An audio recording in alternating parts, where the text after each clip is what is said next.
Olá, seja bem-vindo ao canal Cotes do Alba Podcast. Os melhores momentos de bate-papo você encontra aqui. E se gostar desse conteúdo, deixe seu like e se inscreva no canal. Bom vídeo e aproveite o conteúdo. Agora eu vou entrar num assunto louco que vai explodir sua cabeça.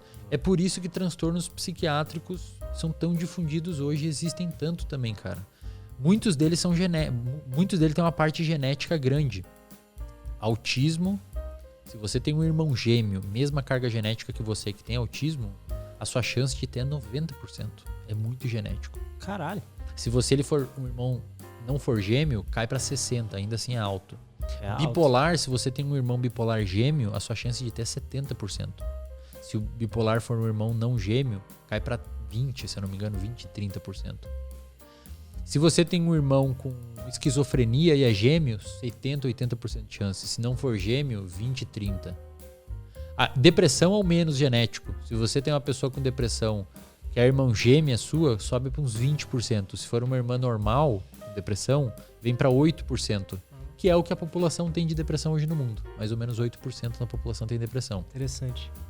Só que o que é louco, cara? Muitas pessoas com transtornos psiquiátricos se dão muito bem na vida. Por quê? Porque dependendo da onde, do ambiente que ela estiver, algum determinado traço comportamental daquele transtorno vai favorecer muito essa pessoa, cara. Tipo ansiedade, por exemplo, dependendo do ambiente que ela tá. Eu tenho pacientes com TDAH, por exemplo. E geralmente acho que eles têm pouca atenção. Na verdade, se você for ver, o paciente com TDAH, ele tem muita atenção. Esse é o problema dele. Na verdade. Agora você não entendeu, né? Pensa assim, ó, um paciente com TDAH lendo um livro aqui. Cara, se bater a porta lá embaixo, ele vai olhar. Uma pessoa falando ali. Ele já não... Então, ele não consegue sustentar a atenção num lugar, mas ele tá prestando atenção em tudo, toda hora. Inclusive, isso provavelmente se dá inclusive devido ao tálamo, uma região do seu cérebro que filtra informação sensorial. No TDAH, ela ser mais furada, digamos assim. Então, por exemplo, a gente tá falando agora, você tá prestando atenção em mim. Se alguém fala lá na outra sala, o seu tálamo pode impedir a informação que entrou no seu ouvido, passou pro seu tálamo e ele tranca ali, ele não deixa acender, subir para as áreas auditivas. Então você não vai tomar consciência daquela situação. Por exemplo, agora você está sentado na cadeira. Você até eu falar, você não estava sentindo a sua pele tocando na cadeira. Agora você está sentindo porque eu falei. Sim. Por quê? Porque o seu tálamo estava inibido. O óculos no seu rosto. Você não estava sentindo o óculos tocando o seu nariz até agora. Porque essa informação sensorial, o seu tálamo estava impedindo que fosse até a área somatosensorial e você tomasse consciência dessa informação. Pacientes com TDAH talvez tenham, o tálamo deixa passar mais coisa. Então a gente está falando, em vez do tálamo segurar aquela voz, ele deixa eu prestar atenção, daí minha atenção desvia. Então o TDA não é falta de atenção? É muita atenção. É excesso. E inclusive, cara, se você pega um paciente com TDAH motivado com uma coisa, que você bota ele estudar uma coisa que ele gosta, ele fica com hiperfoco naquilo. Eu tava procurando... Eu queria saber se existe alguma correlação de pessoas que cresceram jogando videogame com TDA. E no texto lá que eu vi, estavam falando que muitos pacientes com TDA, eles têm um hiperfoco, né? Muito hiperfoco. E por quê? Porque o TDAH, quando tem a característica hiperativa junto, você pode ter só TDA ou TDAH. Você pode ter só o déficit de atenção ou com hiperatividade. O TDAH tem uma característica muito impulsiva, por isso que eles usam muita substância e tal. Só que essa impulsividade pode ser direcionada para um estudo, cara. Para o trabalho. Eu conheço paciente, tenho paciente e conheço muita gente com TDAH que é muito... inclusive os psicólogos e psicólogos com TDAH que são referência na psicologia. Por quê? Porque eles conseguem ter um hiperfoco naquilo. E não TDAH relativamente controlado e meio que direcionado, eles se educaram a direcionar o transtorno para o trabalho. Cara. Pacientes com TOC, cara. O que é o transtorno obsessivo compulsivo? O transtorno obsessivo compulsivo é um cara muito formador de hábitos. A galera não pensa assim, cara. Porque quando você vai discutir transtorno mental, a galera sempre fala coitadinho e tal. Talvez o seu chefe seja bipolar. Talvez o seu chefe, que é talvez melhor que você no seu trabalho, tenha TDAH. E ele talvez só seja melhor porque tem isso. Tipo assim, a gente dá nome pras coisas, Lutz. Mas existem fenômenos que perpassam esses diagnósticos, como, por exemplo, impulsividade. Você pega um paciente numa hipomania e pega um paciente com TDAH, eu duvido um psiquiatra conseguir distinguir eles. Você sabe que ele tem bipolaridade porque você espera ele ciclar. Ele entra numa depressão e tal. Mas é igual, cara. Um paciente em hipomania é igual um cara com TDAH. A hipomania é o outro lado do bipolar. É o outro lado do sem bipolar, ser sem ser a depressão. Entendi. Pega um paciente com TOC e um paciente com TDAH. Você só vai saber. E olha os dois. Bota aqui na mesa e olha os dois assim, ó. Você não vai saber qual que é qual. Porque tem uma característica impulsiva que permeia vários diagnósticos. E tem paciente que às vezes o diagnóstico não é tão grave, que consegue adaptar essa característica comportamental num contexto e se dá muito bem naquele contexto. Por exemplo, o que é o TOC? TOC é você tem... Normalmente fala em TOC, a galera acha que é aquela pessoa que limpa muito e tal. É verdade. E desliga a luz. É verdade, isso pode ser um TOC.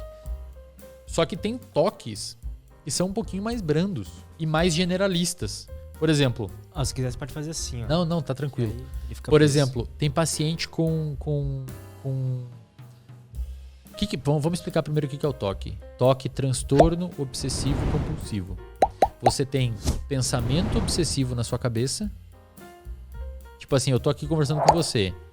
Cara, essa água não podia estar aqui porque tá... Normalmente eu preciso que a água fique na minha direita, porque senão vai acontecer alguma coisa muito ruim. Entendi. Então esse é o pensamento obsessivo que eu tô na minha cabeça. E a minha compulsão é botar água aqui na direita. Isso é um TOC. Eu tenho um pensamento obsessivo que circula na minha cabeça e eu tenho que fazer um comportamento compulsivo para satisfazer o meu pensamento obsessivo. Tanto é que muitos pacientes com TOC têm ansiedade. E no DSM anterior, o TOC era um transtorno de ansiedade. Agora eles tiraram, porque viram que alguns pacientes com TOC não têm ansiedade. Mas você pega um paciente com TOC, 80%, 90% tem algum transtorno de ansiedade junto.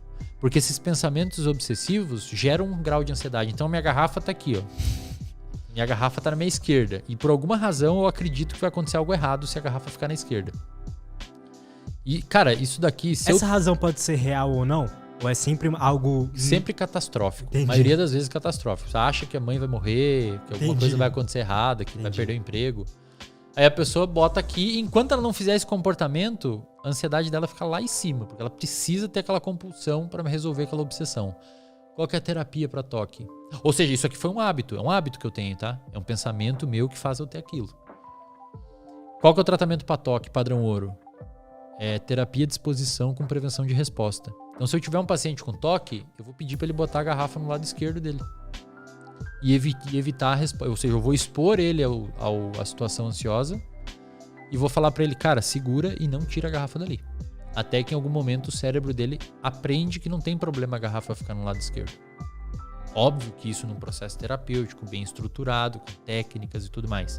Mas basicamente você ensina o cérebro do cara que tudo bem ele pisar no quadradinho da calçada quebrado. Não vai quebrar a coluna dele. Sacou? Só que alguns pacientes com TOC tem o que TOC, cara? Organização de agenda, TOC de saber o que vai fazer semana que vem, de conseguir cumprir as tarefas, uma ansiedade um pouquinho elevada se não fechar todos os cálculos da empresa logo. E, cara, eventualmente um traço comportamental desse faz você ficar rico. Faz sentido. E eu tenho e conheço pessoas que têm esses transtornos, ou às vezes tem traços do transtorno, não chega a fechar um transtorno, mas tem traços, apresenta alguns sintomas do transtorno, e que justamente esses sintomas permitem que a pessoa seja muito boa. Agora, você pega uma pessoa com TOC de organização de agenda e coloca ela trabalhar numa empresa onde é tudo uma zona, vai ser um inferno pro cérebro dessa pessoa. Porque o cérebro das pessoas não lida bem com incertezas e desorganização. Vai ser um ambiente extremamente estressogênico. Extremamente estressogênico. Tem um caso que eu li recentemente de uma paciente que foi diagnosticada com TOC. Ela tinha 33 anos, foi diagnosticada com TOC aos 11 anos. E ela desenvolveu depressão, tomou um monte de medicamento, ficou deprimida e tentou se matar. Ela usou álcool e tudo que era medicamento que tinha disponível em casa, tentou se suicidar, se intoxicando. Como o TOC é uma doença, um transtorno que envolve uma superformação de hábitos, de fato, a região do cérebro chamada estriado dorsal, que é a região envolvida com formação de hábitos, é super ativa no TOC. O paciente com TOC tem uma superatividade do estriado dorsal.